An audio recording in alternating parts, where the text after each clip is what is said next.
Hello नमस्कार साथियों, मैं सूरज फिर से आपका इसी वीडियो में स्वागत करता हूं। आज हम पढ़ेंगे संगणना रीति के बारे में। संगणना रीति के बारे में पढ़ने से पहले मैं कुछ एक जानकारी दे दूं कि प्री बोर्ड की परीक्षाएं नज़दीक आ चुकी हैं। 10वीं 12वीं जो बोर्ड परीक्षाएं दे रहे हैं उनको प्री बोर्ड की परीक्षाएं बिल्कुल नज़दीक है, इसलिए ऐसा कंटेंट मिलना या शॉर्ट तरीके से कंटेंट मिलना ये बहुत ही मुश्किल हो जाता है। इसलिए मैं लाया हूँ इस तरह के कंटेंट, काव्या क्लासेस बाय सूरज। आप लोग इस चैनल पर हर तरह के शॉर्ट वीडियो मिल सकते हैं जिसमें संगणना रीति के गुण, लाभ या महत्व इसे ही माना जाता है। संगणना रीति मतलब प्रत्येक समग्र इकाइयों का अध्ययन करना। समग्र यानी किसी भी क्षेत्र, यानी भूले जो इंडस्ट्रीज एरिया है, मतलब समग्र प्रत्येक छोटी छोटी इकाइयों का अध्ययन किया जाता है, जब जाके एक कंपनी खड़ी होती है या उद्योग खड़ा होता है। जैसे हम और आप जानते हो कि छोटे छोटे पत्थरों से या छोटी छोटी ईंट, सीमेंट इत्यादि को जोड़कर हम एक मकान की फाउंडेशन तैयार करते हैं। इसलिए मैं आप लोगों के सामने एक संगणना रीति के गुण, लाभ, महत्व, इसे कुछ भी नाम दे सकते हैं। इसे गुण लिखा है हमने, महत्व भी लिख सकते थे। आप समझ लो संगणना रीति मतलब प्रत्येक इकाइयों का समग्र रूप से अध्ययन करना। समग्र रूप आप लोग जानते हो, जैसे छोटी से छोटी जानकारी का अध्ययन करना किया जाता है संगणना रीति में, जब जाके एक संगणना रीति तैयार होती है और जब जाके हम किसी कार्य को सफल करते हैं।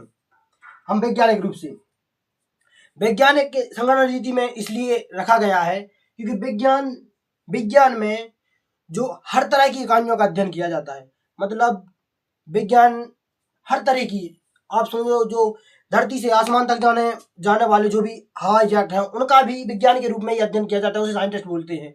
इसलिए समग्र विज्ञान मतलब संगणना रीति में विज्ञान में मतलब उसका पॉइंट है विज्ञान, उसके लिए समग्र रूप से अध्ययन करना विज्ञान। अब हम पढ़ते विश्वसनीयता एवं शुद्धता। संगणना रीति में हमें विश्वसनीयता एवं शुद्ध आंकड़े प्राप्त होते हैं। विश्वसनीय यानी हम भरोसा जता सकते हैं कि यह एक 100% इसके आंकड़े सत्य होंगे। पक्षपात, संगणना रीति मतलब प्रत्येक इकाइयों का अध्ययन। अब इसमें भाईचारा तो नहीं चलेगा, इसलिए इसमें पक्षपात नहीं हो सकता, ना किसी दूसरे की चलेगी ना जो चलेगी। जो आंकड़े उसमें प्रस्तुत किए जाएंगे वही आंकड़े हमें या मानना पड़ेगा, क्योंकि पक्षपात इसमें संभव नहीं होता है। परिस्थिति, संगणना रीति में परिस्थिति एक मतलब अन्य प्रकार की परिस्थितियां सामने आ सकती हैं, क्योंकि इसमें किसी भी तरह का पक्षपात नहीं हो सकता। इसमें शुद्ध आंकड़े प्राप्त होते हैं, वैज्ञानिक रूप से समग्र इकाइयों का अध्ययन किया जाता है। इसलिए इसमें ऐसी सिचुएशन नहीं, परिस्थिति बन सकती है कि हमें समग्र इकाइयों का ही अध्ययन किया जा सकता है। अप्रत्यक्ष अध्ययन मतलब किसी राष्ट्र या किसी राज्य की जनसंख्या का अध्ययन किया जाए तथा उसका शिक्षित जनगणना का अध्ययन किया जाए तो